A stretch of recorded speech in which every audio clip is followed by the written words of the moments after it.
Continuing our breakdown of the 2019 season, and let's look at Brad Keselowski, because many people think that because he didn't make it to the round of 8 that it was an unsuccessful year for the driver of the two, but it really wasn't. He had 19 top 10s, 13 top 5s, still ticking off 3 in the win column.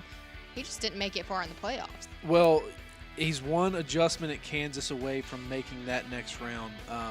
Not the way that they wanted to go out, but if you take into contrast kind of how his season ended versus how it started, Penske was on top of the world. They were setting the world on fire. We talked about. They nailed the new aero package at the beginning of the year. They were the team to beat. At the end of the year, everybody caught up with them, and just that one adjustment at Kansas really kept them out. And, you know, his finishes weren't all that great, you know, to end the season after that, but once you take the wind out of your sails, you know, you really don't, you're not going to end on like that high of a note anyways. But I mean, the fact that he had 19 top 10s and 13 top 5s, I mean, those are ridiculous numbers in the Cup Series, and all in all, I think it's a pretty successful season for the two.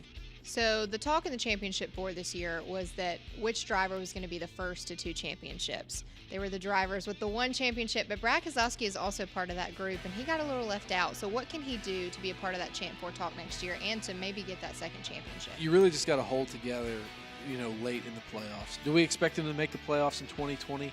Yes. Do we expect him to go deep into the playoffs, at least midway through? I think that's absolutely what we think is going to happen. But once you get down to the end of those races, like in Kansas, like we saw, which he should have made it to that next round.